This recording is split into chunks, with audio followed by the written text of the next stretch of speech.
নাকি শ্রমে উদ্বুদ্ধ করে না, বা শ্রমিকের কাজ কিংবা তাদেরকে ঘরের বাহিরে কোনো কাজ করতে ইসলাম বাধা দেয়, তাদেরকে এক ঘরও করে রাখতে চায়। এই সব প্রশ্নগুলি যেখানে আছে একদিক থেকে, অন্য দিক থেকে আমরা আপনার কাছ থেকে জানতে চাইব, ইসলামের ইতিহাস থেকে এরকম কি কোনো নজির বা দৃষ্টান্ত আছে যে ইসলামের নারীরাও পুরুষদের পাশাপাশি তারা কাজে অংশগ্রহণ করতে পারে? এক কথায় যদি আমরা আপনার কাছ থেকে জানতে চাই, অল্প কথায়, সেটা হলো নারী শ্রমিকের বা নারী শ্রমের ব্যাপারে ইসলামের দৃষ্টিভঙ্গি, প্লিজ। আলহামদুলিল্লাহ ওয়াসসালাতু ওয়াসসালামু আলা রাসূলিল্লাহ, আম্মা বাদ। নারীদের প্রধানতম কর্তব্য হচ্ছে স্বামীর সংসার পরিচালনা করা, স্বামী এবং সন্তানদের যত্ন নেওয়া এবং সন্তানদের শিক্ষা দেওয়ার শিষ্টাচার শিক্ষা দেওয়ার দায় দায়িত্ব নেওয়া। আল্লাহ সুবহানাহু ওয়া তাআলা নারীদের জীবন পরিচালনার জন্য খাদ্য, বস্ত্র, বাসস্থান সবকিছুর ব্যবস্থার দায়ভার কিন্তু তার স্বামীকে দিয়েছেন। আল্লাহ সুবহানাহু ওয়া তাআলা ইরশাদ করেছেন, আর-রিজালু কাওয়ামুনা আলান নিসা বিমা ফাদ্দালাল্লাহু বা'দাহুম আলা বা'দ। আল্লাহ সুবহানাহু ওয়া তাআলা দায়ভার দায়িত্ব দিয়ে দিয়েছেন পুরুষদেরকে, নারীদেরকে পরিচালনা করার জন্য। রাসূল আকরাম সাল্লাল্লাহু আলাইহি ওয়াসাল্লাম বলছেন যে তোমরা তোমাদের স্ত্রীদের সাথে ভালো আচরণ করো, আর তাদের থাকা, খাওয়া, বাসস্থান, কেসওয়াতুহুন্না ওয়া তুআমুহুন্না, তাদের পরিধেয় এবং তাদের খাবার, বাসস্থান সবকিছু দায়ভার স্বামীদের। সুতরাং হাড়ভাঙ্গা পরিশ্রম করে স্ত্রীদেরকে সুখে রাখা, ভালো রাখা, খাদ্য, অন্ন, বস্ত্রে বাসস্থান করা, নারীদের ব্যবস্থাপনা দেওয়া, এটা পুরুষের দায়িত্ব।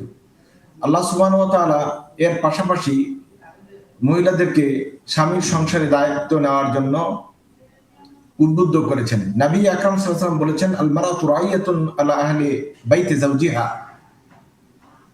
আর আল্লাহ সুবহানাহু ওয়া তাআলা রাসূল করিম সাল্লাল্লাহু আলাইহি ওয়াসাল্লামকে দিয়ে এটা নিশ্চিত করেছেন যে স্ত্রী হবে তার স্বামীর ঘরের রক্ষক এবং পরিচর্যার দায় দায়িত্বে থাকবেন। হাদিস সহিহ বুখারীতে উল্লেখ করা হয়েছে। কিন্তু কিছু ক্ষেত্রে, বিশেষ বা ক্ষেত্রে নারী শ্রমিকদের কাজ করাও অপরিহার্য হয়ে পড়ে। যদি যেমন কেউ তালাকপ্রাপ্তা নারী অথবা অভিভাবকহীন নারী অথবা বিধবা নারী, তাদের নিজেদের হয়তো এমন একটা পরিবেশ ফেস করতে হয় যে তারা নিজেদের ইনকাম করা ছাড়া, শ্রম দেওয়া ছাড়া আর বাঁচার কোনো পথ থাকে না। সেই ক্ষেত্রে নারীদের বাইরে কাজ করতে কোনো অসুবিধে নেই। তবে উলামায়ে কেরাম রাদিয়াল্লাহু তাআলা আলাইহিম আজমাইন নারীদের চাকরি করার ক্ষেত্রে তিনটি শর্তের প্রতি গুরুত্ব দেওয়ার জন্য, নজর রাখার জন্য তারা নির্দেশ করেছেন। এক নম্বর হলো, যাতে করে কোনো গুনাহের কাজে, খারাপ কাজে কোনো নারী লেগে না যান।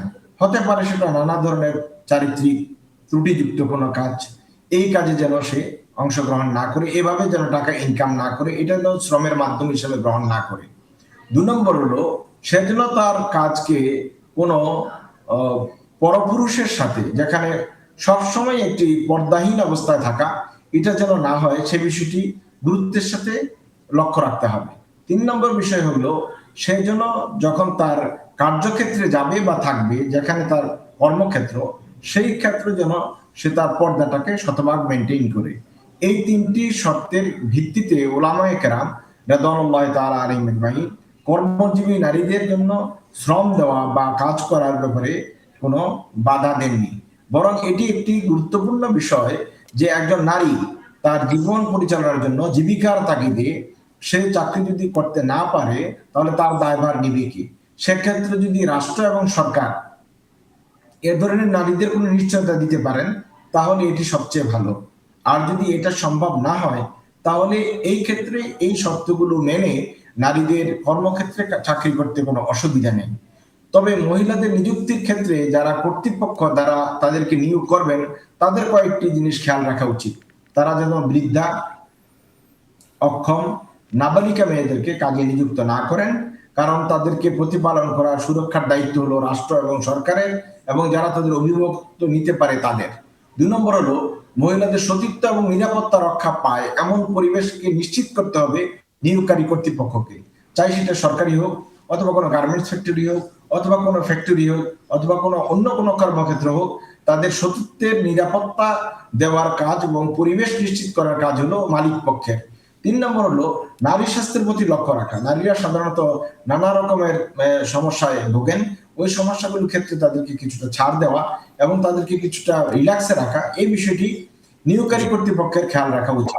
জি, আমরা চমৎকার করে শুনছিলাম আপনার কাছ থেকে যে নারীদের তারা তাদের শ্রমে আত্মনিয়োগের যদি প্রয়োজনীয়তা দেখা দেয় তাহলে তারা শরিয়া দৃষ্টিভঙ্গি অনুযায়ী অংশগ্রহণ করতে পারবেন। সেই ক্ষেত্রে আপনি বলেছেন কোরআনে কিছু নির্দেশনার কথা, এবং যারা এদেরকে শ্রমিক হিসেবে নিয়োগ দিবেন অবশ্যই তাদেরও কিছু করণীয় আছে। আমরা ইতিহাস থেকে জানি আম্মাজান খাদিজাতুল কুবরা রাদিয়াল্লাহু তাআলা আনহা তিনি ব্যবসায়ী ছিলেন এবং তিনি নিজেও শ্রমিক নিয়োগ দিতেন।